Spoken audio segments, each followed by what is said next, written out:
She then asked me, were you born in this country? And I was immediately offended. And I said, yeah, I was born in this country. And then she says, do you have any kids? I said, no, I don't have any kids. She then asked me if I was married. And then I said, no, ma'am, I am not married. She says, how old are you? I said, 19. May I help you find something? She then says, you are the most beautiful girl I have seen. And I said, oh, thank you. And then she says, I think you could be the next Miss USA. I'm in the Army, okay? We don't do pageants in the Army. She then asked me to meet her at Starbucks the very next day before my next shift at Target. And apparently I was a pretty open-minded 19-year-old because I actually agreed to meet her the very next day. The next day she brought this foot-tall stack of pageant books and proceeds to convince me to enter into a state pageant. So 3 months later, I compete in my first pageant and I lose. I go back the second year, compete in the state pageant. I lose. Go back the third year, compete in the state pageant and lose. Go back the fourth year, compete in the same pageant and lose. I go back the fifth year, y'all. Compete in the state pageant and lose. But guess what? I go back the sixth year. Guess what happens?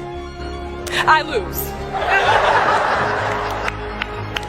I called her on the phone and said, you told me I could be the next Miss USA. And she says, Deshauna, keep working, don't quit, keep going back. And in June of 2015, she passes away from leukemia. 6 months later, in December 2015, I win Miss District of Columbia, USA. And 6 months after that, in June of 2016, I become the first soldier to win Miss USA. At times, our purpose drops in our laps as if the heavens threw it by accident. I ask only one thing of you all today after you leave this building. Do not fear failure, but please be terrified of regret. Giving up is the birth of regret. After you walk out this door, you will receive 100 doors shut, slam in your face. You will have 100 moments that will be filled with someone telling you no, or telling you, thank you for your application, but we regret to inform you that we've chosen a different candidate for this job. You will sit in 100 different interviews and you will not get the job.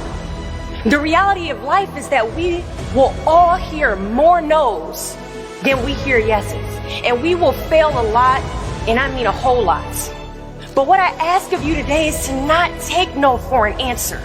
Don't be afraid of no's. Be afraid of the possibility of a yes that you have prematurely destroyed because you decided to quit before the clock strikes 12. I love a good no. Please tell me no.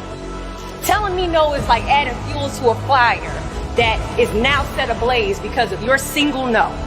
So today I challenge you to fight, to work, to not stop here, to believe so heavily in your aspirations that you too will not fear the word no, but instead you will choose to welcome it.